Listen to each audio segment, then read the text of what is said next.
to extend my personal welcome and also the welcome of the College of Liberal Arts at the University of Minnesota. My name is Penny Edgell, and I am the Associate Dean for Social Sciences here in CLA, and I am delighted to see such a good turnout for our lecture tonight. Our gathering tonight is made possible by the generous gift of the Arsham and Charlotte Ohanessian Fund. The endowed Ohanessian Chair supports a broad range of scholarly and creative and public outreach activity here at the University of Minnesota. And all of this activity is in the service of the vision of Arsham Ohanessian, which is a vision that has to do with the reconciliation of conflict within and between societies. And I would also like to thank the Center for the Holocaust and Genocide Studies and the director of the center, who is here with us tonight, for their co-sponsorship and generous support of important research in this area of genocide studies. Tonight we are honored and delighted to welcome our guest speaker, Peter Balakian, who will talk to us about the Armenian genocide and cultural destruction. Professor Balakian is the director of creative writing and a professor of English who holds the Donald M. and Constance H. Rebar Chair in the Humanities at Colgate University. He is a prolific author, and he has published work that includes 7 volumes of poetry and also several prose volumes, including Black Dog of Fate, which was the winner of the Penn Martina Albrand Prize for Memoir, and The Burning Tigris, the Armenian Genocide and America's Response, which won the Raphael Lemkin Prize and was also a New York Times notable book, among other achievements. He is also the founding director of Colgate University's Center for Ethics and World Societies. So on behalf of the College of Liberal Arts and Dean John Coleman, it is my great pleasure to introduce to you Professor Peter Balakian, to welcome him here to the University of Minnesota. Thank you so much.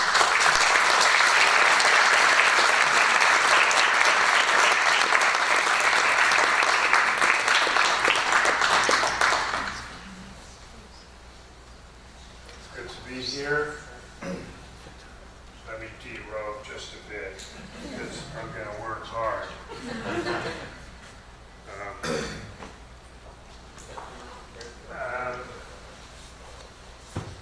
They're really good to be back here, and I have a lot of, you hear me okay? I have many fond memories of recent visits to the university to do readings and talks, and actually personal visits that take me back to Dinkytown in the mid-1970s.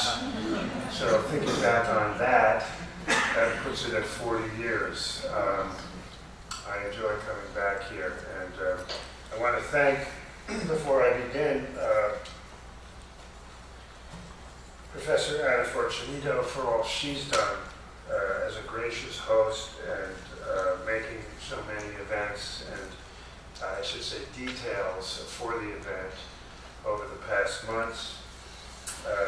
Sita Ohanessian, thank you, and your amazing family for all they've done to support Armenian genocide studies and, in the broader sense, human rights in the curriculum here.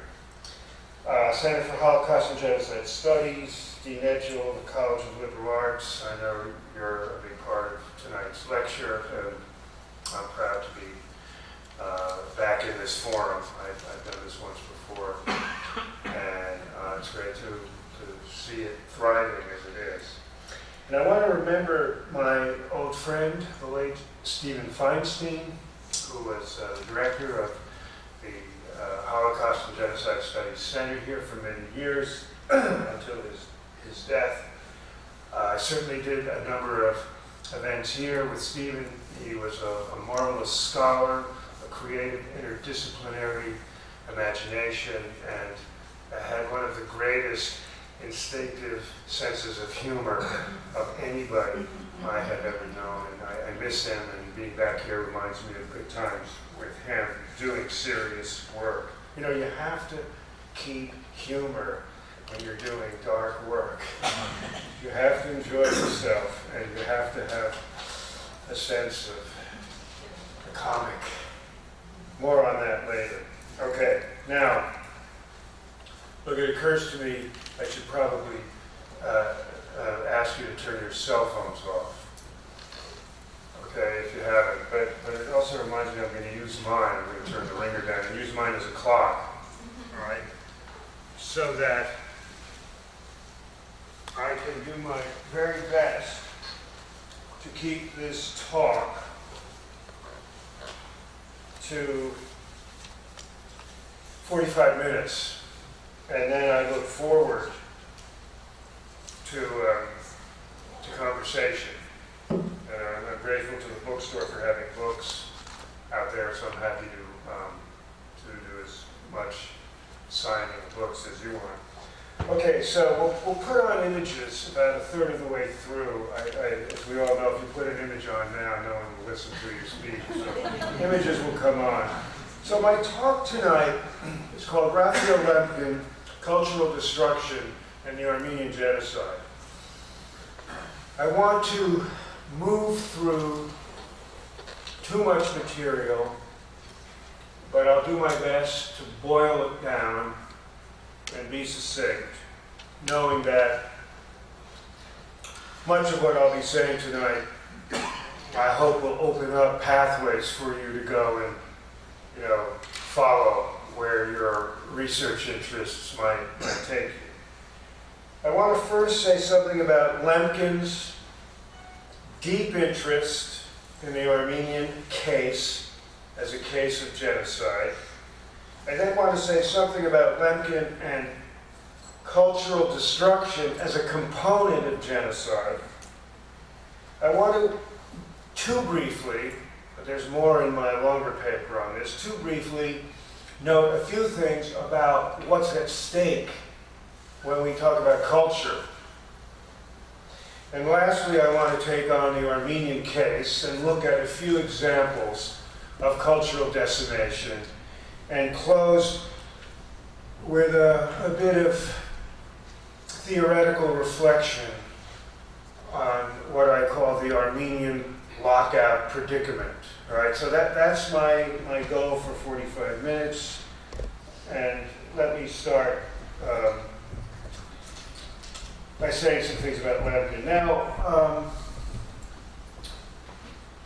many of you have studied Lemkin. You know something about Lemkin, the Polish-Jewish legal scholar who devoted his life after he decided to give up his practice as a tort lawyer, and for which he was quite renowned during his days as a lawyer in Warsaw before the Nazi takeover. Lemkin devoted his life to conceptualizing what we know as genocide as a crime in international law. He began thinking about problems of human rights from the time he was a kid. He was a precocious man, he was a polyglot, he spoke a dozen languages, he grew up in eastern Poland in a very tenuous nexus where Jewish populations were never secure, right? We're always being threatened and killed by Russians and sometimes Poles, but mostly by Russians in the famous pogroms of the turn of the 20th century. But the Armenian case came to assume a significant place in Lemkin's mind, and I want to read to you some of the things that Lemkin wrote as a young man. You can find all of this in Lemkin's memoir, called Totally Unofficial. And you should indeed, that's a book you should have, edited by Donna Fries, at Yale University. I hope it's a paperback by now. Lemkin writes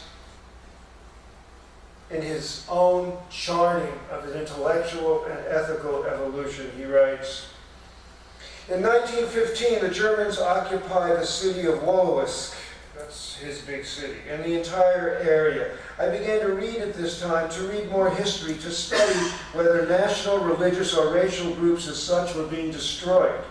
He's a 15-year-old here. Then the truth came out. After the war in Turkey, more than 1,200,000 Armenians were put to death for no other reason than they were Christian. And he notes already he's thinking about national, religious, or racial groups.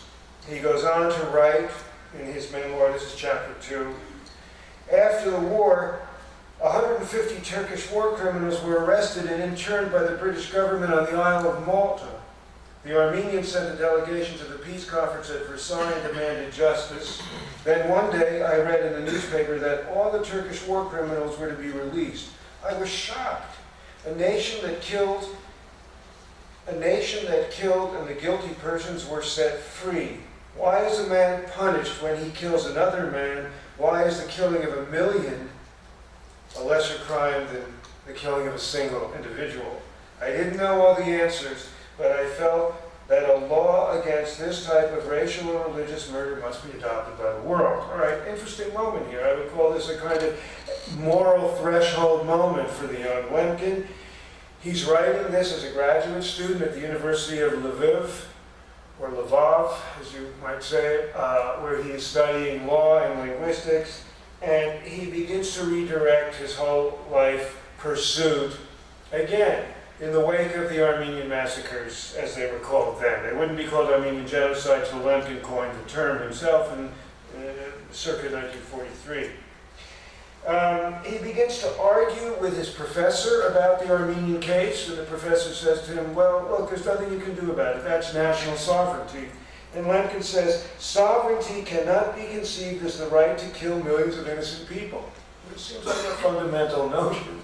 But as you know, national sovereignty issues still occupy a huge place in traditional international relations theory.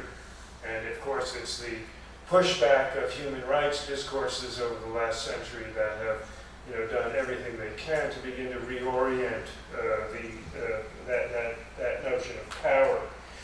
Then the Solomon-Tellurian trial happened. Some of you know what happened, that Tellurian, a young Armenian, 20 years old, assassinated Talat Pasha in broad daylight in the Charlottenburg district of Berlin in March of 1920.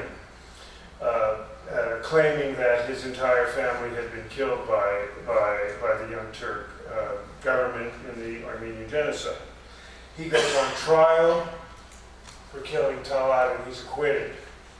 The case is a monumental case, really, in the study of 20th century jurisprudence and human rights. And Lemkin says this about it. The trial of Tellurian in 1920 in Berlin is very instructive. A man whose mother was killed in a genocide case killed Talat Pasha. He told the court that he did it because his mother came to him in his sleep and incited him many times. Here is the murderer of your mother, Lemkin writes. You do something about it. And so he committed a crime. You see, as a lawyer, I thought that a crime should not be punished by the victims, but should be punished by a court, by international law. Okay? Look, I'm giving you just some touchstones of the impress of the Armenian event on Lemkin's thinking. I then want to move to the 1930s, where Lemkin develops his two fundamental notions that will lead to the definition of genocide that he will conceptualize and codify by the early 1940s. And as you know, if you've studied Lemkin's famous 1933 Madrid paper, the one he couldn't go and give himself. Why? Because the new Nazi government protested to the Polish government that Lemkin was a Jew and he was up to no good and he shouldn't be allowed to go give a paper at a conference. And the good news is Lemkin had photocopied the paper. However one did that in 1933, I'm not sure. But there were copies made of the paper, and it was smuggled down to Madrid where it was read. In the 1933 Madrid paper, Lemkin puts forth two notions, barbarism and vandalism, that will come to be the core concepts for, as I say, conceptualizing genocide. And again, much to say about this, and you can read if you haven't read the 33 Lemkin paper, you can read it online. Much of it's there. But I want to focus on, as barbarism was focused on the killing of people because of their belonging to an ethnic or political or religious collectivity, a word what Lemkin liked to use, collectivity. Vandalism was focused on the destruction of culture. And so that, again, the talk tonight is going to focus on the destruction of culture as a component of genocide. And Lemkin says that vandalism is the destruction of culture and works of art. About vandalism, Lemkin went on to say, it is an attack targeting a collectivity and can also take the form of systematic and organized destruction of the art and cultural heritage in which the unique genius and achievement of a collectivity are revealed in fields of science, art, and literature. I want us to think about that in broader terms, even of what we do as humanists in our educational projects as scholars and students and teachers. Think about it. What Lemkin is bringing us to the bottom line of the essential meaning and necessity of culture as the rudiment of civilization and group identity. It's really, I think, prescient, and in some ways, it does. It bears the imprint of a kind of modernist, universalist, defense of culture. There's that. You'll find that in Lemkin's writing. Lemkin goes on to say there are three basic phases of life in a human group: physical existence, biological continuity through procreation, and spiritual and cultural expression. And again, tonight I'm focusing on spiritual and cultural expression. Cultural genocide, Lemkin uses the term. I prefer to say the destruction of culture as a component of genocide, but that's a bigger conversation. He says cultural genocide can be accomplished predominantly in the religious and cultural fields by destroying institutions and objects through which the spiritual life of a human group finds its expression, such as houses of worship, objects of religious cult, schools, treasures of art and culture. By destroying spiritual leadership and institutions, forces of spiritual cohesion within a group are removed and the group starts to disintegrate. There's a lot to say. About this, but Lemkin will continue to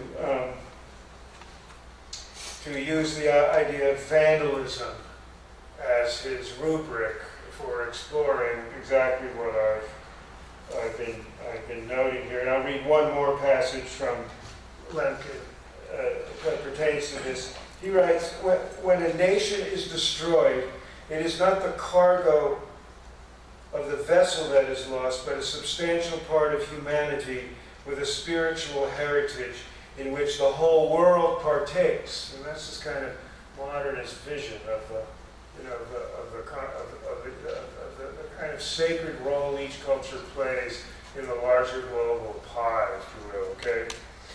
These people are being destroyed for no other reason that they embrace a specific religion or because they belong to a specific race. So today anthropologists might use ethnic group. They are destroyed not in their individual capacity, but as members of a particular collectivity of which the oppressor does not approve.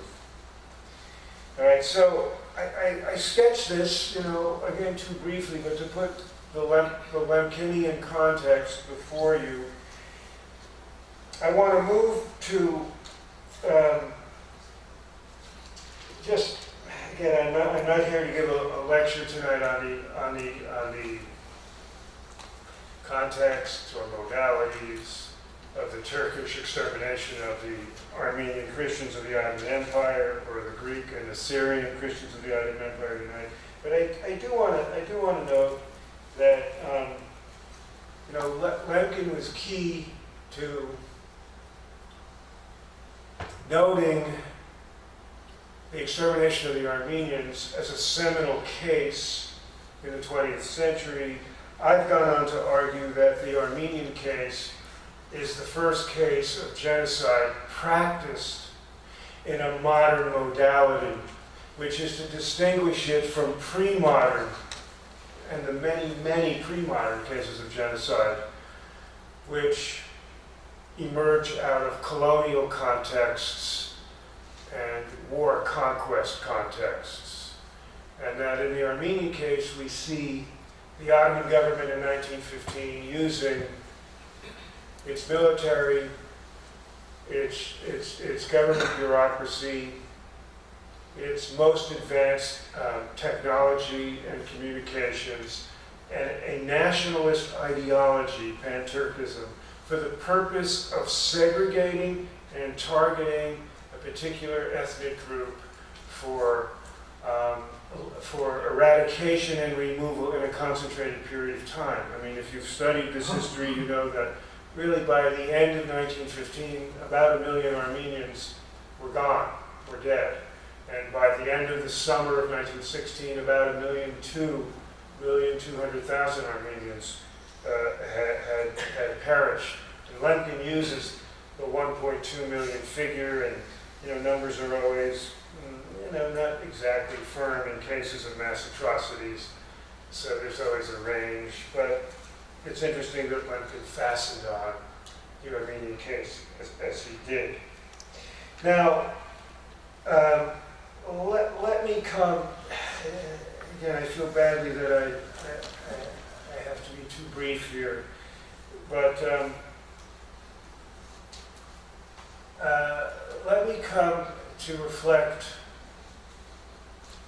on 3 salient characteristics of culture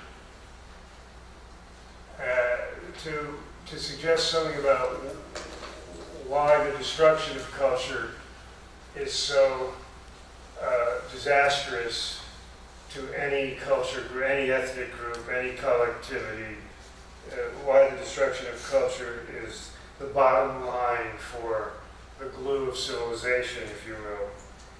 Excuse the mixed metaphor, but you get what I mean.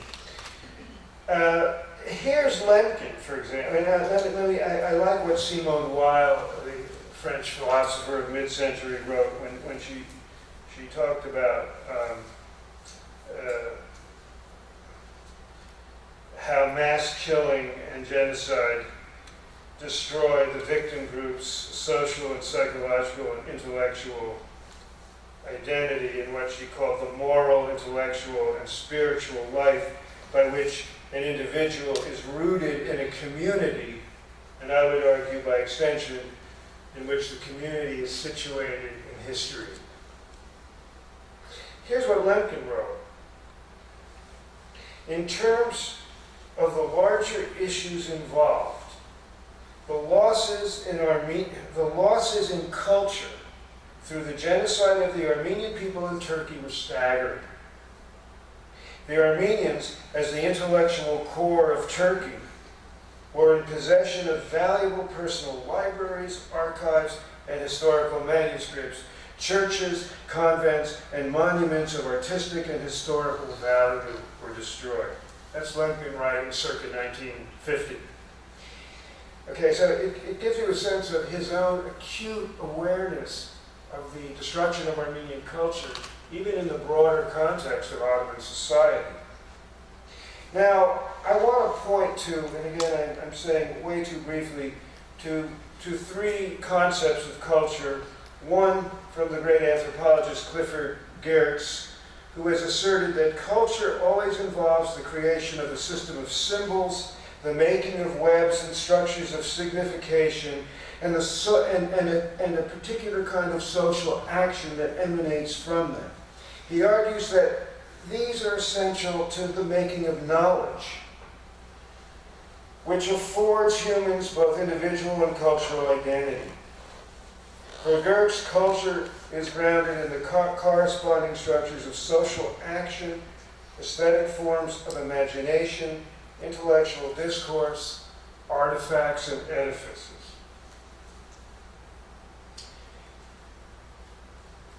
A wide range of texts and artifacts embody culture and its symbols and meanings. Buildings both sacred and secular. Schools, churches, monasteries, monuments, memorials, museums. Sacred and secular writings, scripture, belles-lettres, scholarship and journalism, visual arts, paintings, frescoes, mosaics, sculpture. Those are my listings, those aren't Kurtz's, but it's what he's pointing to. And I guess I want to point to the fundamental reality that all of these intellectual and cultural practices and forms are about symbolizing and the making of symbols and the symbolizing process by which we live. It brings me to the literary critic Kenneth Burke, who has suggested that literature provides equipments for living, and by extrapolation, all of the other forms of art.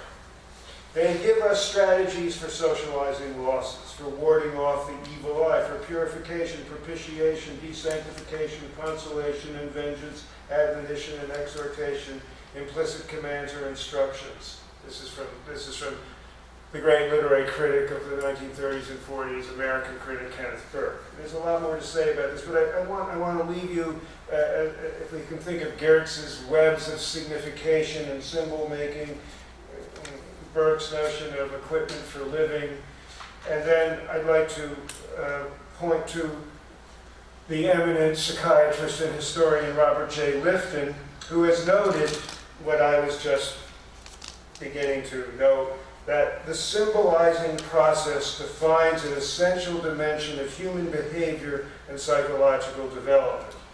One that involves the continuous creation and transformation, I'm quoting from Robert now, of psychic structures on behalf of the many-sided life of the self. As Lifton asserts, we live on images, negotiating meaning through their forms. Individuals and cultures perpetuate themselves by means of this ongoing process, and thus symbolization is essential for life continuity. So I like to put together Lifton, Burke, and Geertz as conceptualizers of something very fundamental, but something we cannot ignore when we ask about Lemkin's profound moral obsession with the destruction of culture as a component of the genocide process. I think in the historiography of genocide studies, there's understandably been, I suppose, the largest emphasis on the destruction of human beings, of bodies, and that, of course, is an inexorable reality. And I feel that the work in the domain of culture is still to come. And it's not that some interesting work has been done, but there's a lot more to be done for every case of genocide. Now, let me come to the Armenian case.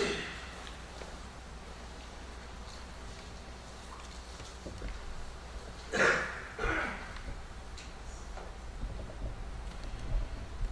I'll start putting pictures up in a second. Do you want to put up some pictures? Thanks. Okay. The Armenian case discloses a range of cultural destruction. Statistics convey not only the mass killing and forced deportations, but also the government and its local collaborators' destruction or silencing specifically of cultural property, cultural producers, intellectuals and artists, belief value systems, historical lands, and corresponding identifications with them. Statistics compiled by the Armenian Patriarch Ormanyan in Constantinople in 1912-13 at the request of the Ottoman government indicate that 2,538 Armenian churches on Ottoman territory were destroyed. Existed, and all but a handful remained. The rest were plundered, appropriated, burnt, demolished, or raised fully. I'm going to show you some images of what's happened to some of the churches in the ensuing 90 to 100 years. The same census documented that at least 1,996 Armenian schools and 451 monasteries existed across Ottoman Turkey in 1913, and again, almost all were destroyed. I mean, you can count on two hands what's left. Maybe only on one, probably two, I don't know. But that's staggering, right? Almost 2,000, you're down to 5, 10. The Committee of Union and Progress, that's the ruling political party of Turkey in 1915, of which Talat Pasha, who was assassinated by Solomon Tellurian in March of 1920, was the chief architect of the extermination and deportation process as Minister of the Interior. The CUP's destruction of churches and schools furthered the eradication of the living presence of Armenian history throughout Turkey. And I think this is important because the unbroken historic connection of Armenian civilization to much of Central and Eastern Turkey elicited a deep fear among the Ottoman elite. Along with the Greeks, Assyrians, and Kurds, the Armenians were a salient indigenous civilization of Anatolia, which had come under Ottoman rule only in the 15th century. Armenians had inhabited Anatolia since about the 6th century BCE and had ruled a flourishing empire in eastern Anatolia during the reign of Tigran the Great in the 1st century BCE. During the Middle Ages, as we know, there was Lesser Armenia, or the Kilikian kingdom in the south-central part of what is today Turkey. So, you're looking at this extensive continuity of this historic ethnic group, and hence the significance of destroying all those monuments is even more heated in its relationship to the land, that is, in the Armenian relationship to the land and the Ottoman assault on that. Those buildings embodied, especially churches and monasteries and schools, they embodied a continuity to land and place. I would say, a lot to say about this, but I would remind you here that, of course, Armenian churches were not simply one day a week houses of worship. They were civic spaces where much of the life of the community occurred. They were repositories of every sort of antiquity, including sacred manuscripts, tapestries, rugs, icons and paintings, stonework, carvings in various media, and of course vital records. Cultural artifacts in every Armenian church incorporated gold, silver, and precious stones, and as I've noted, these churches embodied the continuity of Armenian civilization in their historic setting.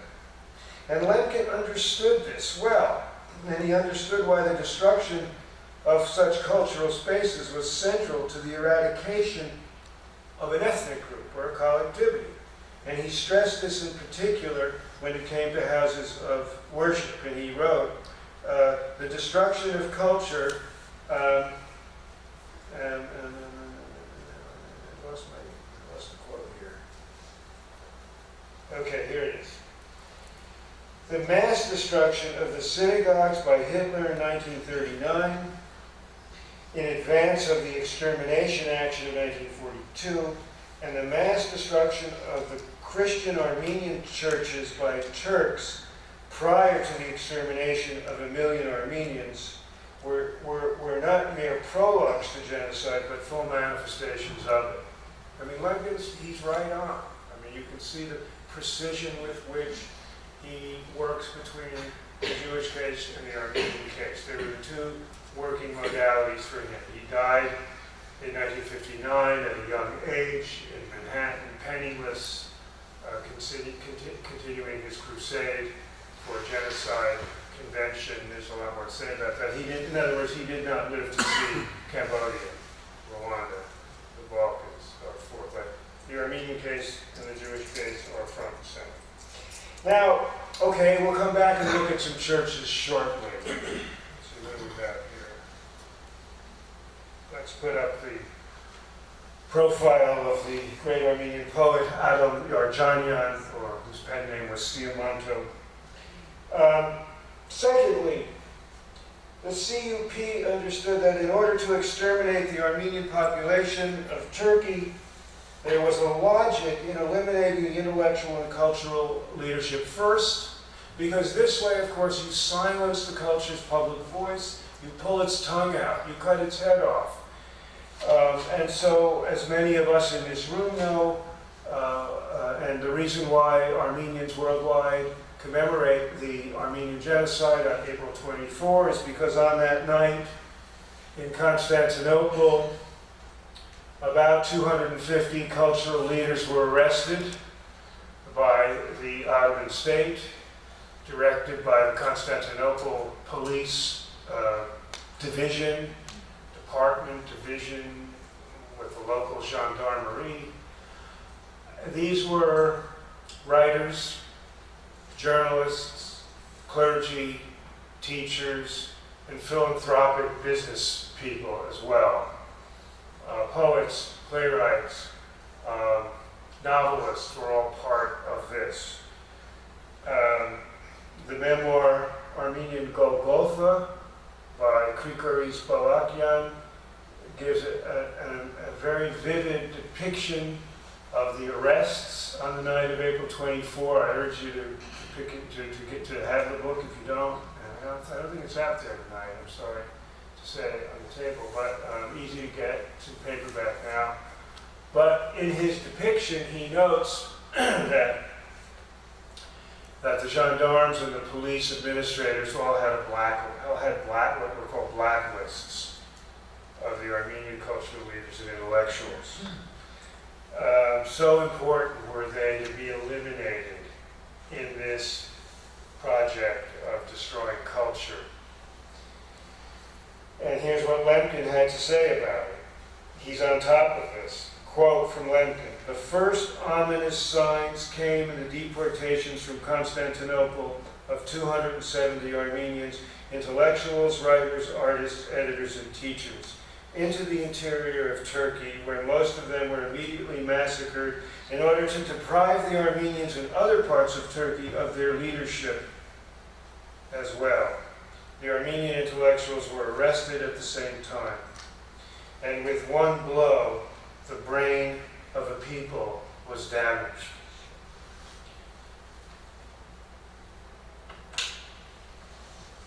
Again, much to say about this, but I would just, underscore that artists, intellectuals, writers are part of that process that Burke, Geertz, and Lifton are all talking about. They're the symbol makers, among other things. And so keep connecting that to those rudiments of cultural necessity. There's another, not enough time to do justice to it, but I want to note this.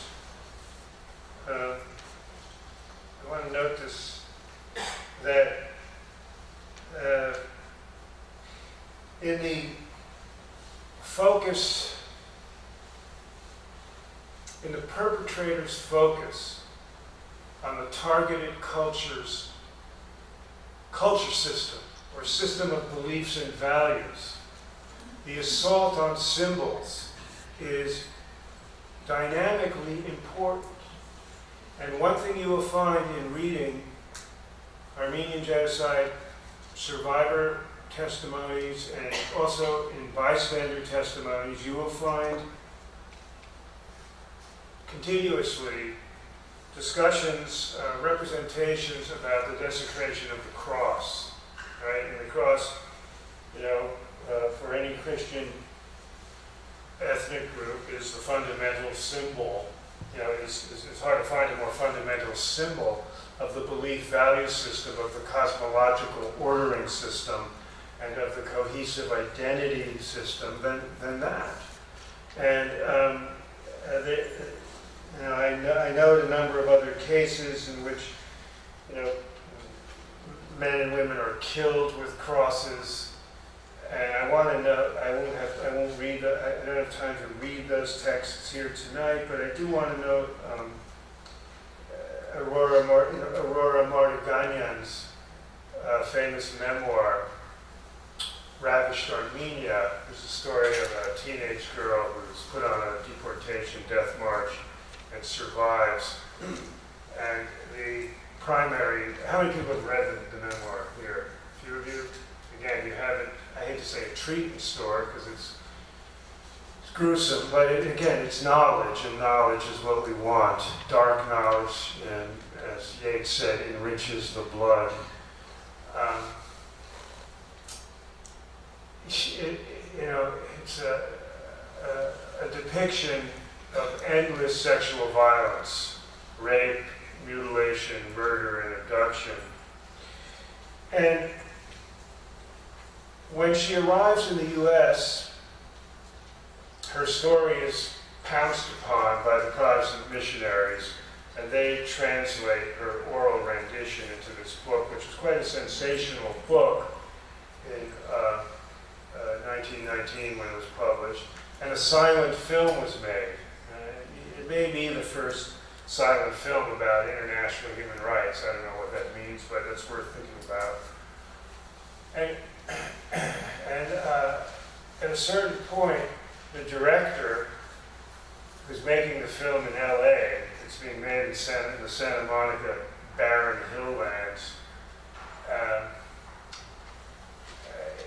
is trying to show how the women were brutalized.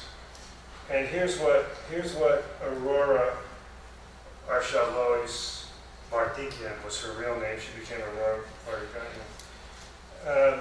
He was having women nailed to the crosses in the film, which you see. There's a big scene of women, and that did happen. Men and women were nailed to crosses. They were crucified. But she says to the director, "No, Mr. Alpha, you don't have it right. The Turks didn't make their crosses like that. The Turks made little pointed crosses. They took the clothes off the girls. They made them bend down, and after raping them, they made them sit on the pointed wood through the vagina." So, this is a very dramatic depiction here, but Martiganyan gives it to us, in very direct language. Elaine Scarry, in her important book, The Body in Pain, notes that when perpetrators use an object for torture or murder, the object itself is undone. Institutions, she writes, too, can be unmade by being made weapons. The very fact of civilization is annihilated. Violence against sacred objects, in this case crosses and sacred spaces, churches, attempts to destroy group cohesion, and assaults the spiritual life that, as Lempton claims, defines the group. I want to say something, too, about the impact of forced conversion. This is another dimension of cultural destruction. Now, those of you who follow the evolving issues of the Armenian past in Turkey know over the past couple of years there has been a lot of sensational conversation in Turkey, public discourse about hidden Armenians. Mostly women, some men, but mostly women, who were abducted in 1915, who lived as mothers and grandmothers in their captive environments throughout decades, but did not relinquish their sense of being Armenian. And these are very interesting case studies, and more of the famous book by Fete Çetin, My Grandmother, is probably the most sensational book to have hit the Turkish popular audience. But this is going to become a very rich area for inquiry because of the complexities with which it opens up for us.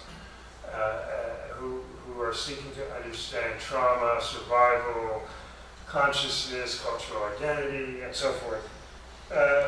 But of course, the practice of forced conversion, which estimates put at somewhere around a couple 100,000 people, provides us, with another way of understanding the fierce goal of group eradication, of cultural identity eradication.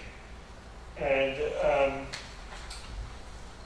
I like what the U.S. consular assistant Charles Allen, who was stationed in Adrianople, wrote. He said, to put it out, he said, Armenians are being forcibly converted as a method of securing the disappearance of the Armenian race. Well, he's right on the core of the project here.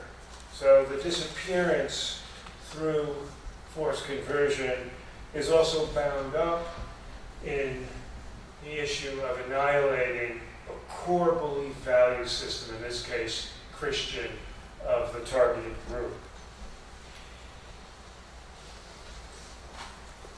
All right, let me push forward with a few images, and I'm going to close. I'm going to close with my, I mentioned Precour's Balakian. He is also my great great uncle, and his memoir is really an extraordinary book, even though I feel close to it. And I'm an average seminar, I translated it several years back together. Here's an image of Lemkin. I want to talk a little bit more.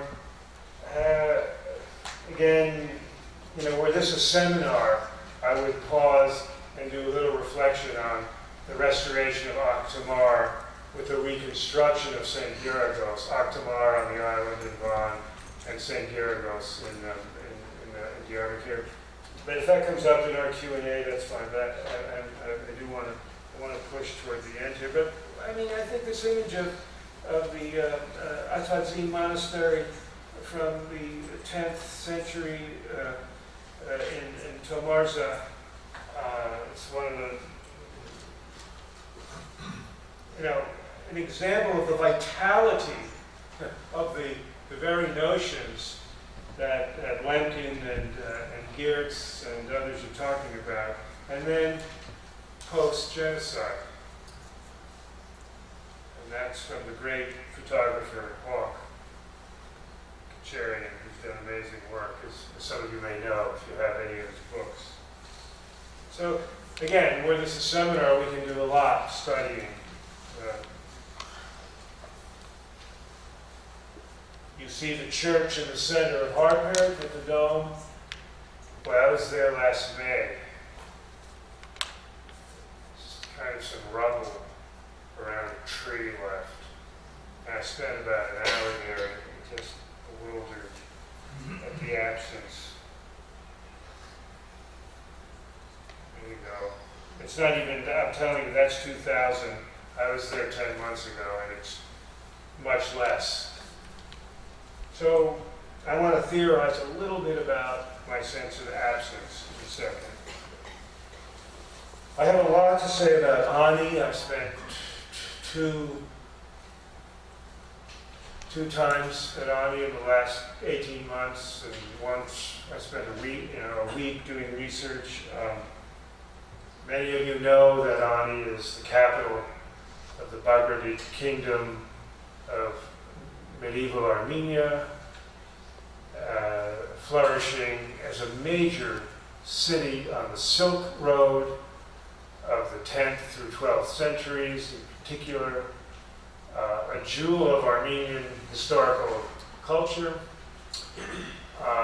dozens and dozens of churches and monasteries built in Ani, as a population of about 100,000, so we have more than churches there, even though it's been dubbed the city of 1,000 churches and so on. This is a place that was a thriving metropolis. Today, it's on the Turkish-Armenian border, inside Turkey. And so you look across the barbed wire and the Akorian River to Armenia. I mean, you could walk it easily if you could, but you wouldn't make it. And all the signage is absent of the word Armenia. The word Armenia is outlawed on the signage of Armenia's arguably most important cultural site. It's disallowed. And so if you study the signage, you know, you're in for a very painful engagement with denialism and erasure. I will say that in the new signage, the blue signs are from 2000, the new white signs, the black and white signs, I have them in another part of my photo library, but I don't think I can get them right now to show you. But in the white signs, half of which were mangled when I was there last May, the words of Armenian kings appear. But you would not know, I mean, unless you knew something about Armenian history, you have no idea who the Barbarism kings were, or who Turdat, the architect, was. So there's something even more in the zone of absurd theater.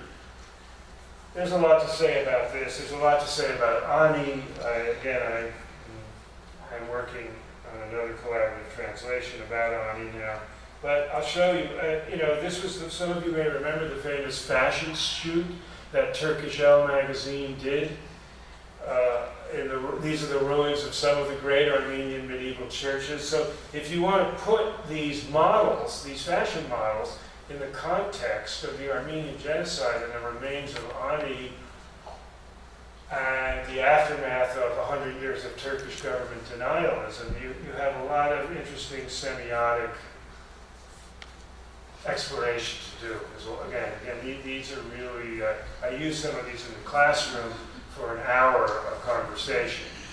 I'm happy to go back to any of them if you would like. The main cathedral is not in bad shape, although the roof is a problem. That's Turdat's great achievement, although he's the Armenian architect who was commissioned by the Byzantine emperor to go to Hagia Sophia to oversee the restoration of Hagia Sophia after the earthquake of 1070, I can't remember the exact date.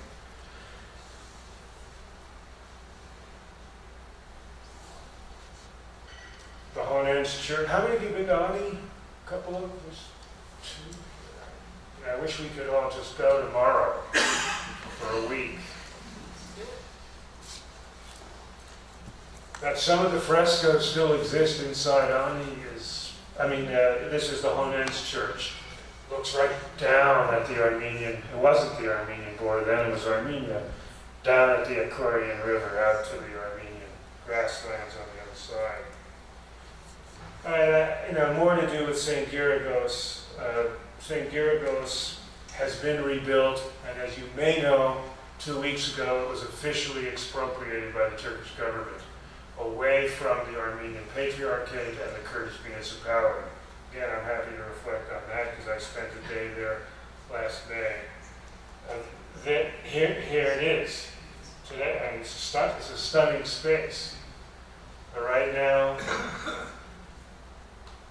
it is what it is. I don't know what's permitted there right now.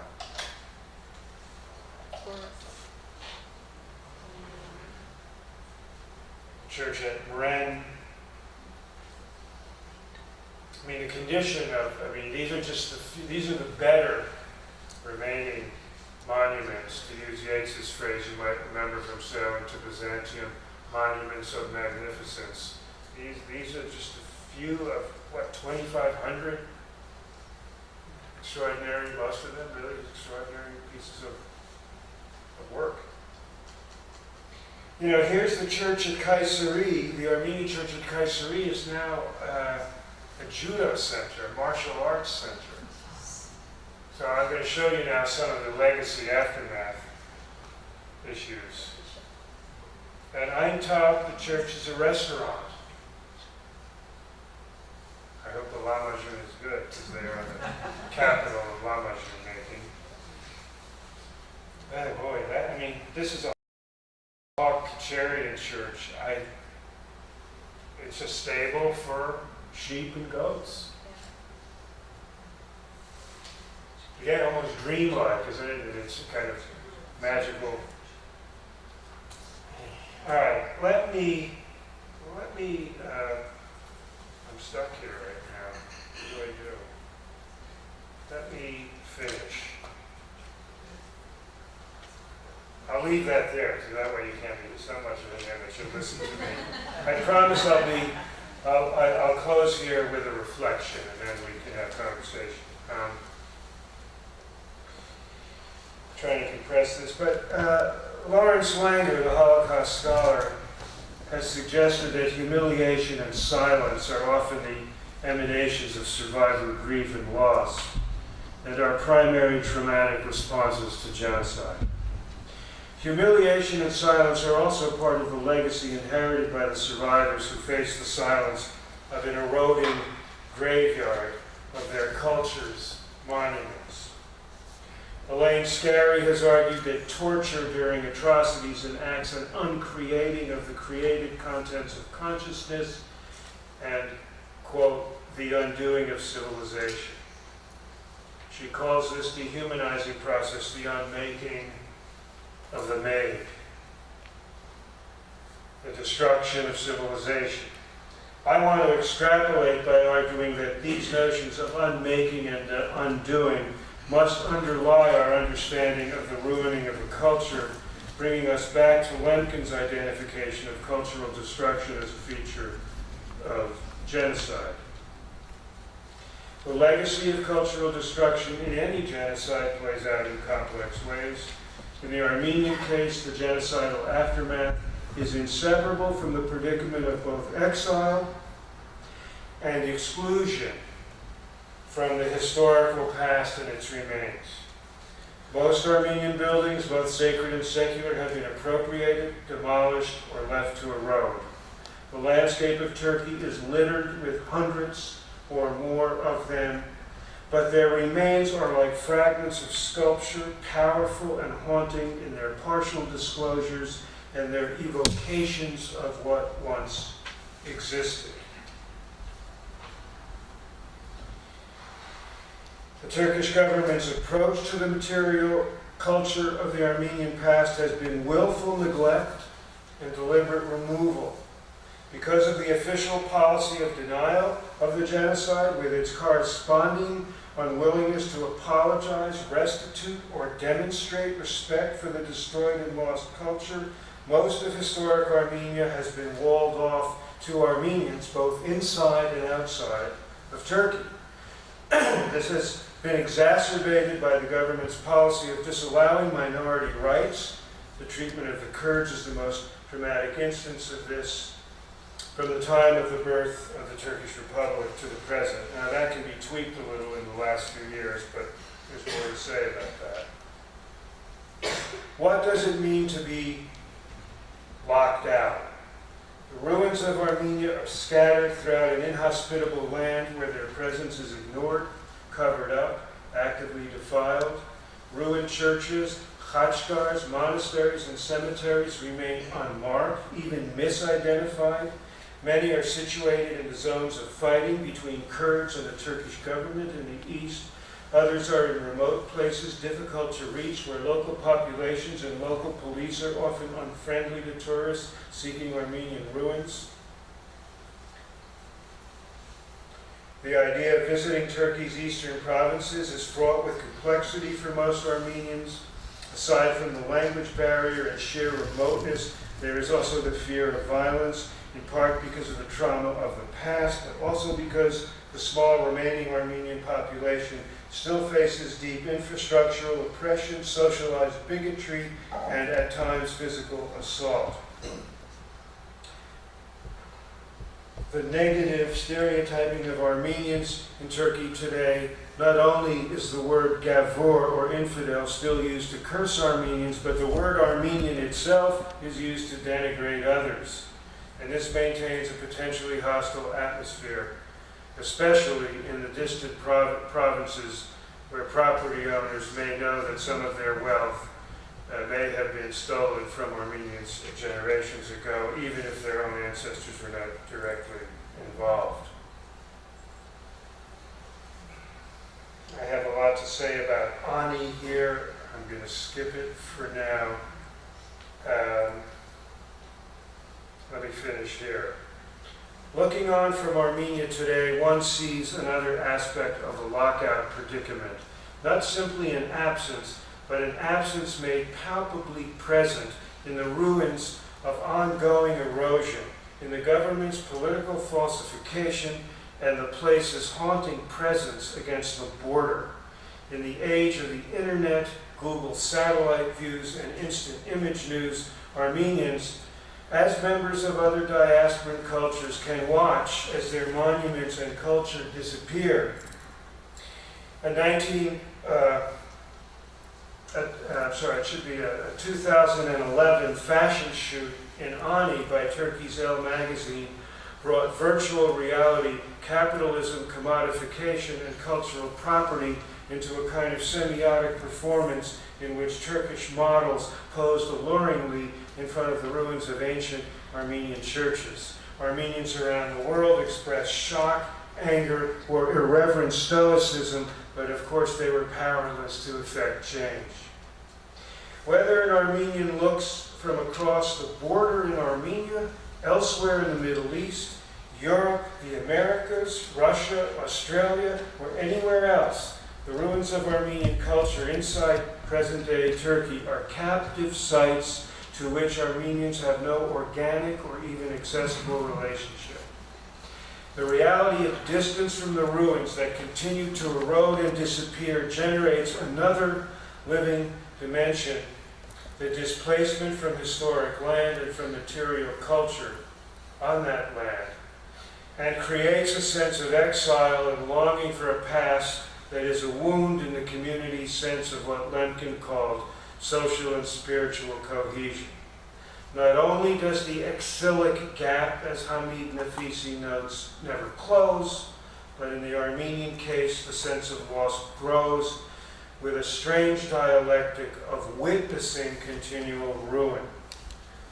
Like Lemkin, Simone Weil observed that a collectivity has its roots in the past, and that the collectivity of that past constitutes the sole agency for preserving the spiritual treasures accumulated by the dead. Thus, ruins embody those complex and layered dimensions of loss.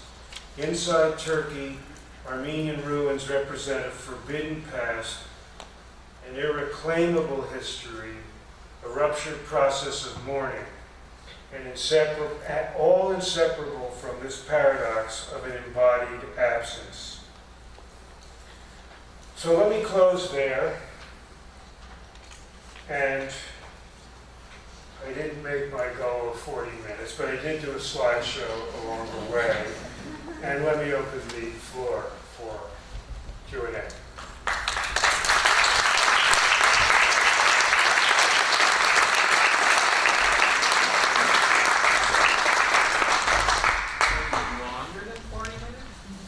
I went longer.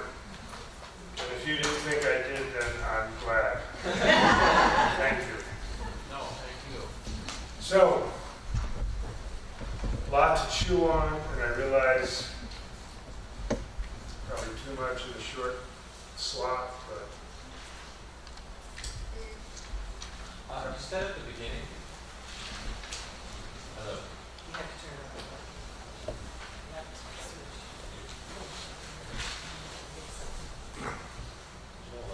Hello. I'll just.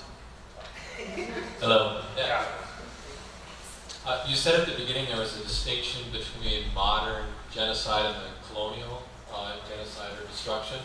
And I was wondering how the U.S. nationalist expansion in the 19th century kind of fits into that whole thing, or if it's lesser. Right. Well, again, I think, I think that genocide was committed against Native American cultures, various of them, and more needs to be done about the particularity of those cases. Much of the killing emanated from exactly that, colonial expansion. And the plans were hatched along the way in ad hoc locations at ad hoc times as land and resource grabbing was happening. Of course, there's no moral distinction here. It's only what I would call a modality distinction. There wasn't a plan in Washington, D.C. to systematically annihilate all members of the tribe for total extinction in a concentrated period of time with the use of the various techniques of modern statehood. I guess that's how I put it in a general way. You have to, of course, if you study, the famous Sandy Creek massacre in Colorado, it wasn't planned, but it was genocide. I would call it a genocidal massacre. But it is something that erupted in the moment of post-Civil War dynamics between the cavalry and the native culture there. So those are some two brief reflections on that. Peter, you talked a bit about the Kurds and their reconsideration of the genocide, which most of their ancestors, or many of their ancestors, partook in fact, Right. with the spirit of that. What could you attribute to that reawakening or awakening? Right. So the question takes off on something that I was noting last night at dinner with some of the community. That in my recent trip to southeast Anatolia, to Diyarbakir, which is the capital of Kurdistan in Turkey, me and my family were all struck by the outpouring of empathy and apology from ordinary Kurdish people. And it was disarming, because the rest of your journey in Turkey is a little chilly. It's not hostile. I mean, no issues, but there's nobody expressing anything to you. They know you're Armenian, and they look at you, and you look at them, and they're good hosts in a kind of professional way. But here in Diyarbakir, people are saying things like, we love you, please come back, everything we have is yours, what we did was wrong, you're a great nation. I'm thinking, is this a setup job? But they were really full of that public persona. And I guess my feeling is that they've come to educate themselves, and they've also been educated by the harsh reality of having become the next Armenians, the next Greeks, they're the next Assyrians, they're the next non-Turks. Targeted non-Turks, even though they're heterodoxically Muslim. The Turks don't much care about Kurdish practices, I think, of religion. Yeah, so they have paid a big price for being who they are. They've been stomped and brutalized for the century, or let's start 1920s, for the next 90 years. They've come to identify with the other vanquished major indigenous ethnic groups of Anatolia. And so it's interesting to see that degree of identification, I have to say. And now they're being pummeled again. We left Diyarbakir on May 28th. Within a week, a bomb went off in the center city on the eve of the election, which did bring a Kurdish group into parliament for the first time, the HDP party, and from there on, it's been the old Turkish government scenario of one step forward and five back for a minority group. So it's been a really hard year of violence against Kurds in Turkey, and it replicates many of the other processes that we have seen. I do think it's important for people to realize there are a lot of really courageous, enlightened people in the Turkish population, and they're victims of a government that's brutal and a nationalist system that's brutal. Yes? I'm curious, we talk about genocide being kind of a series of a set date and an end date. And when we talk about the destruction of some of these sites or the co-opting of some of these churches or monasteries in Armenia today, do you consider that genocide continues on beyond these commemorative dates? And if so, does that kind of limit our understanding or contextualization of genocide as this much wider concept beyond physical destruction? Right. You mean beyond the dates of its practice? Yeah, so beyond the kind of the traditional, starting on commemorating the 24th in 1915 to 1922 or whatever, however you want to set an end date as, the killings. Right. I think when the conditions are as destructive and unethical as the conditions of the Armenian, Greek, and Assyrian aftermaths in the Ottoman Empire, I should say then assumed by the modern Turkish Republic, that there is a continuation of the destruction of the culture. Elie Wiesel continually notes that the killing of memory is a double killing. The assault on memory is another killing. Genocide scholars reiterate the following, that the denial of genocide is the final stage of genocide because it seeks to demonize the victims and rehabilitate the perpetrators. So in cases where there's this kind of protracted, ideologically codified, state-funded erasure project, you are dealing with the continuation. I would say that's fair. And, we have to, of course, be nuanced in how we frame that, but I think you can argue that and study it. And then there are cases when there is enlightened reparation and acknowledgement, and that sets a whole different legacy construct. Germany of the last several decades and the legacy of Nazi genocide, at least against the Jews.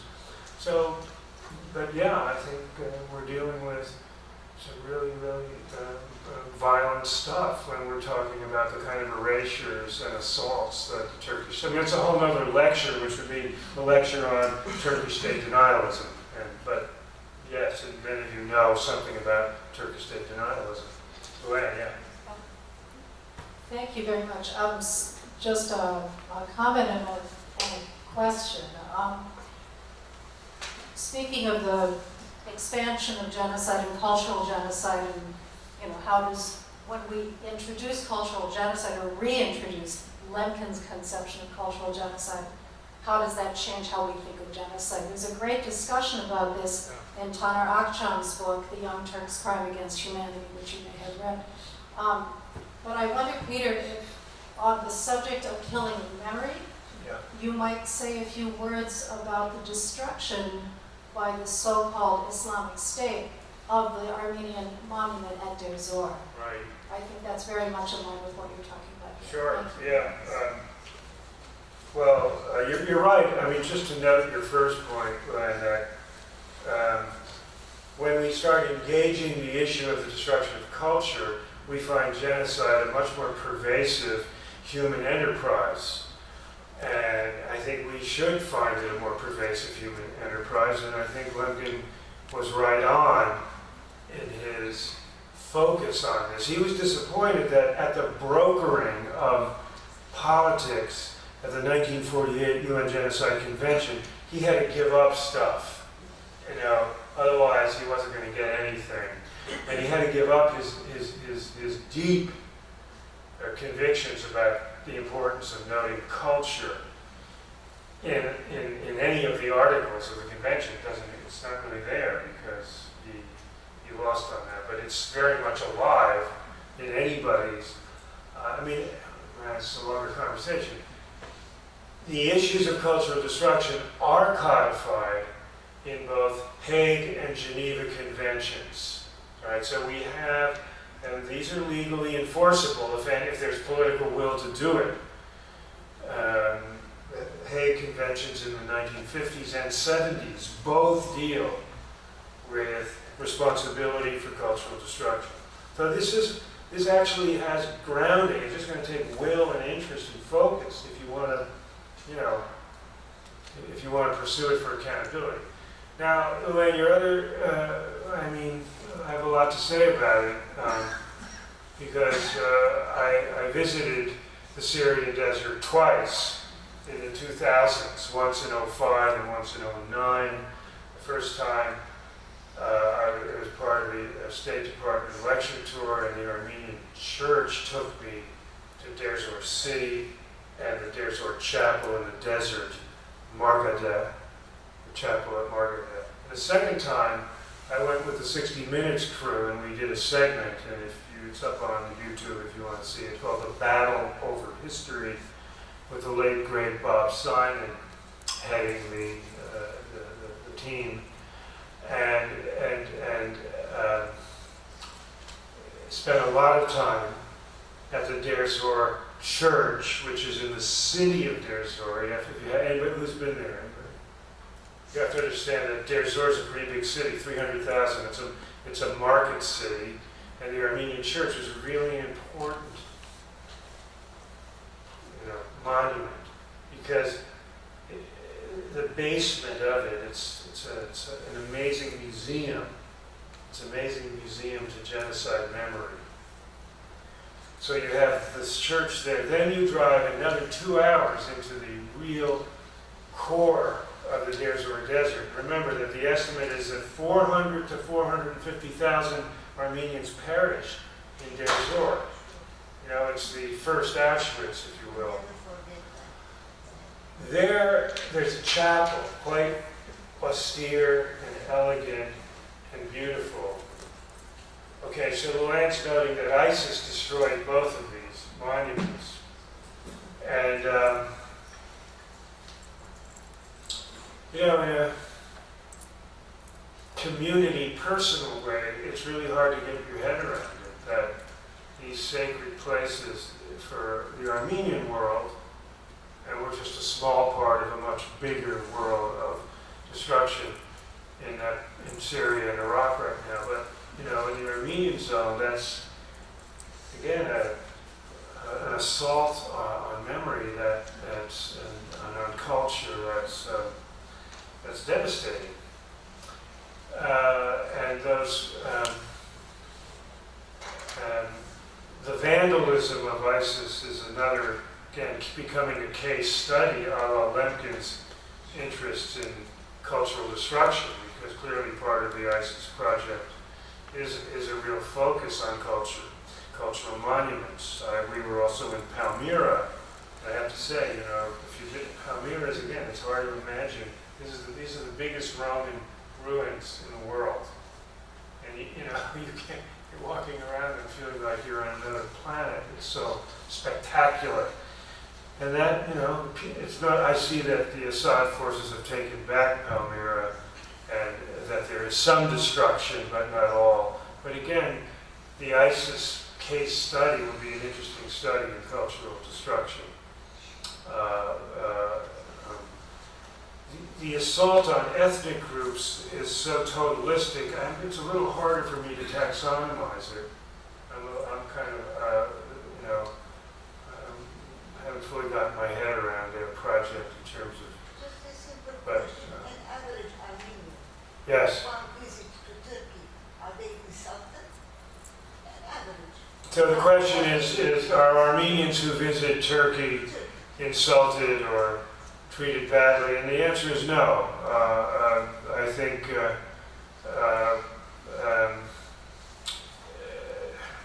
unless you do something really impolitic or edgy, like if you were to go to downtown Erzurum or Trebizond, which would be like going to Selma, Alabama in 1964 and, begin to read James Baldwin. You know what I'm saying? If you were to go to Trebizond or Erzurum and begin talking about the Armenian genocide, you'd probably be arrested. But that's extreme. Nobody would do that. Armenians are treated with respect, and it's understood why we're coming back. And the tourist industry wants to maintain a good profile, and the Turks have a very, polished tourist industry. And I think there's even a little change among some of the tour guides who will now grudgingly admit that, most of the palaces of the sultans were built by Armenians, the Balakians, over 4 generations. There's some admission now of that. So, no, you unless you do something crazy, you'll probably be okay. I went twice and spoke publicly in the last 18 months, and it was a very rewarding experience. There are a lot of progressive Turks, a lot of Turks working for democracy in their society. What do you think about the academic collusion that you get where they talk about ancient Turkey? And you'll find it across academic circles, museums that have exhibits. Right. And for them to usurp our accomplishments. Right. Can you repeat that? So the question is that, there is still, in the museology world, for example, we could focus on that, there's a lot of appropriation of minority cultures, historic identities, and histories, so that Kurds, Greeks, Armenians are not properly located on the map or on the wall exhibit of a Kütahya tile or a pottery. Armenians basically built the Kütahya ceramic industry, and it's all labeled Ottoman, and that is, look, it's a project that has to be taken on. If there are people out there in the art history world or in the whatever world, it's with academic interest, and you want to start on the redoing, the revising of the mislabeling in museums concerning the Middle East, in the Middle Eastern rooms and in the Ottoman rooms, it needs to be done. It needs to be worked on. There's a lot of work to be done. There's no end. How many should we keep doing? Yes. Yes, a question. You rightfully point at the success of the genocidaires in the destruction of culture. You talk about cultural genocide or the destruction of culture as part of genocide, and that is most appropriate. At the same time, today we do see a vivid Armenian culture. We still see the Armenian writing, and we still hear the Armenian language. We have cultural producers like yourself who produce Armenian culture. If you wanted to talk for a moment about the agency of the targeted people, the destroyed, partially destroyed people, if you wanted to talk about the distinction between material culture and non-material culture, will that result in a talk about hope that we might have, that those who destroyed were not successful in the end? Sure. This is a 2-day symposium, your question, but it's a lovely observation and an important one, that notwithstanding, the near annihilation of Armenian civilization in the second decade of the 20th century, there is today a vital Armenian culture, a global one, a different kind of transnational diasporan culture. It's different from the kind of Armenian culture of the turn of the 20th century. Armenian writers and artists, filmmakers, sculptors, installation artists, musicians, composers, don't always work in the Armenian language, but they're connected to an Armenian imaginary. And you're absolutely right. I've often suggested, I don't know, I'm sure others might feel the same, that for Armenians there's probably never been a more vital and dynamic time. 100 years after the great catastrophe, Wealth is significant across continents.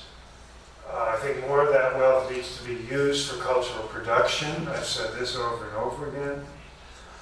But the productivity of Armenian artists, and I'm using that word now loosely to enfold all those genres and disciplines, is exciting and flourishing.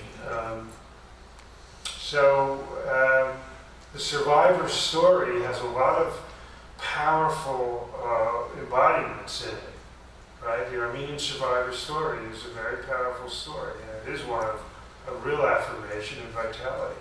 And I mean, if you want to just look back, the same is true. I mean, I know this history, again, well, as I do the Armenian. When you look back at Jewish culture, there's this strange paradox of being liberated from brutal conditions through horrendous suffering and mass killing into a new zone of rebirth.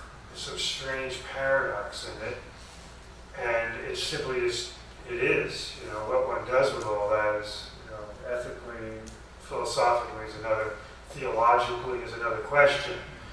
But, you know, if you think about these issues comparatively, Armenians in Eastern Anatolia today would be facing what the Kurds are dealing with. But we're doing something. You feel it. You feel Kurdish envy when you're going through Diyarbakir. Like, come back. We need, you know, empathy and support. And you, meaning Armenians, you're part of the dynamic world of art, culture, education, free markets, etc., you know, and that paradox is painfully palpable. And again, ethically, theologically, and philosophically, it's something to study. I'll leave it there, but thank you for the observation. One more will do, okay. And where should it go? There? Okay, sir.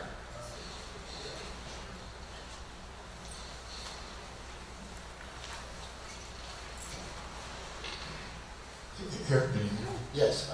Okay. When the genocide occurred during World War I, some Armenians went to Russia, that little area in the Caucasus that the Soviets made into the Armenian Republic. So I would like to ask you if the Soviet Armenians were able to keep their culture going and living, and if they were able to preserve their churches, cultural things. You know, I'm not a scholar, of course. It's a good question, and again, it's another two-day symposium. And these are all really rich observations you're all making. I'm not a scholar of Soviet Armenian history, but, you know, having been there a number of times and having read a bit and having, you know, comrades in the visual and literary arts in Armenia, I'd probably say in a very broad way that the Soviet period had some degree of deleterious impact on Armenian culture and productivity. It drained certain things out of Armenian culture and productivity. At the same time, it gave Armenians a shelter to work under, and Armenian churches were preserved, they weren't harmed, and some of them got restored, and now the restoration is quite exciting to see since the time of the new era of the Republic. under Khrushchev, there was the agreement that Armenians could build an Armenian Genocide Memorial in Yerevan, and it is one of the most extraordinary monuments to human rights in the world. I want all of you to go there. You know, it's very unusual. It's a large environmental installation, if you will. I'm using that very broadly, with a new cutting-edge renovated museum now. So that began in Soviet times. My own experience, the one time I was in Soviet Armenia, I could see that there wasn't a lot of interest in going to church on Sunday, but the churches were still kind of there. And we went to Echmiadzin, and they were still doing the Badarak on Sunday in high form. So there was a kind of, latitude. You could still be your Armenian cultural self, but within limits, and obviously Soviet authoritarianism cracked down on nationalism, and Stalin in the 30s was brutal. But in the end, so it's complicated in both yes and no, but in the end, without the Soviet Union, there would be no Armenia on the map today. And that's a fact. I think it's indisputable. So we're there, and it's been an interesting synergy between Armenia and Russia. And look, there's a whole other conversation to have about the current outbreak of war in Nagorno-Karabakh and Artsakh, and what Russia's role will be in the brokering of a truce. So it's an ongoing story, but I think we can leave here today thinking about the amazing resilience of Armenian culture, its amazing revival in the last 50 years, its vitality and panache and sophistication on the world map today, and in the exciting diasporic cultures that span Argentina, France, Russia, Lebanon, used to be Syria, the U.S., Canada, Australia, and so on. It's a time of a lot of real achievement and important revival. Thanks a lot. Please join me.